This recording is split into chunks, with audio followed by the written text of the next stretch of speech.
Hola chicos, ¿cómo están? En esta clase vamos a empezar a ver un tema nuevo que es el movimiento rectilíneo uniforme. Vemos movimiento porque ya veníamos viendo acerca de la energía, del calor, las transformaciones y en este caso vamos a ver otro tipo de energía que es la energía cinética y que tiene que ver con la cinemática, es decir, el movimiento de los cuerpos. Primero vamos a empezar con este movimiento que es rectilíneo y es uniforme. Es uniforme porque su velocidad no varía, no tiene nada que ver con el movimiento que nosotros habitualmente hacemos, por ejemplo, al caminar. Si queremos ir, por ejemplo, a la escuela, vamos caminando con una cierta velocidad, después vemos en la hora y se nos hace tarde, entonces empezamos a aumentar nuestra velocidad. Ese no es un movimiento rectilíneo uniforme. Pero sí, por ejemplo, un ascensor sube y baja sin modificar la velocidad, o sea que su velocidad es constante, es decir, que siempre mantiene su misma velocidad. Otro ejemplo puede ser el ventilador.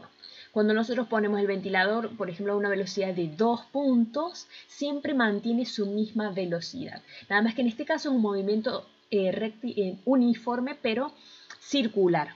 Pero es lo mismo, es uniforme, ¿sí? Es uniforme porque su velocidad es constante a lo largo del tiempo. Para saber por qué se estudia esto del movimiento, para calcular las distancias, para calcular las velocidades, para calcular cuánto tiempo se tarda en llegar a tal lugar si utilizo cierta velocidad y el espacio recorrido. Entonces aparece una formulita que dice que la velocidad es igual a una división entre el espacio y el tiempo. Entonces, la v es la velocidad, la e es el espacio recorrido y la t es el tiempo transcurrido. ¿En qué unidades se miden? Vieron que a principio de año nosotros vimos diferentes tipos de unidades de medición, es decir, lo que acompaña ese número y que me indica de qué es lo que estamos hablando. Entonces, d, o que es la distancia, que en este caso vamos a usar la E para espacio recorrido, se mide en metros, en kilómetros. Es cierto, porque si yo digo de acá hasta la escuela hay tantos kilómetros o hay tantos metros. Eso es el espacio, la distancia.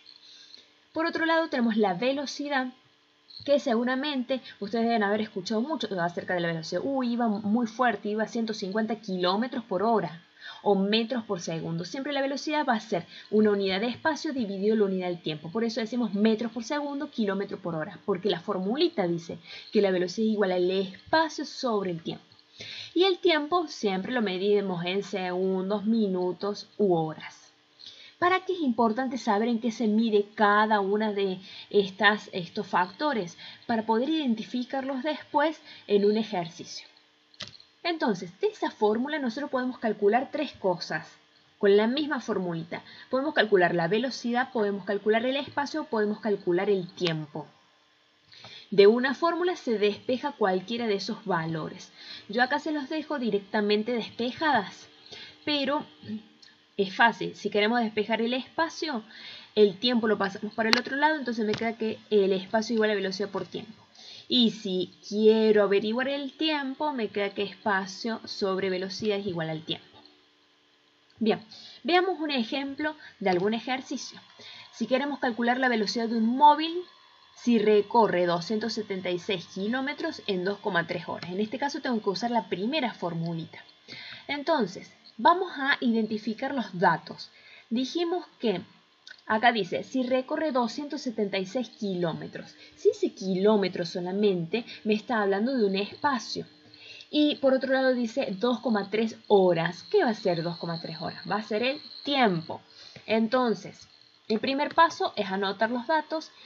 Pongo velocidad con una incógnita porque me dice ahí calcular la velocidad. Por lo tanto, si me pide calcularla, quiere decir que todavía no la sé. El espacio es de 276 kilómetros y el tiempo es de 2,3 horas. Bien, entonces el segundo paso es escribir la fórmula y después reemplazamos los valores. Entonces escribimos la fórmula, dijimos que íbamos a usar la fórmula de la velocidad y reemplazamos los valores. El espacio dijimos que era 276 kilómetros y el tiempo 2,3 horas. Como es una fracción es una división, dividimos 276 dividido 2,3 horas y nos da que la velocidad es de 120 kilómetros por hora. Y allí termino. Lo que ustedes tienen a continuación son diferentes ejercicios en donde les pide calcular o la velocidad o el espacio o el tiempo. Ustedes tienen que identificar cuáles son los datos, después colocan la fórmula que van a usar, que puede ser cualquiera de estas tres, después reemplazan los valores y por último resuelven. Bueno, esto es todo por esta clase, espero que sigan bien y nos volvemos a encontrar en la próxima clase.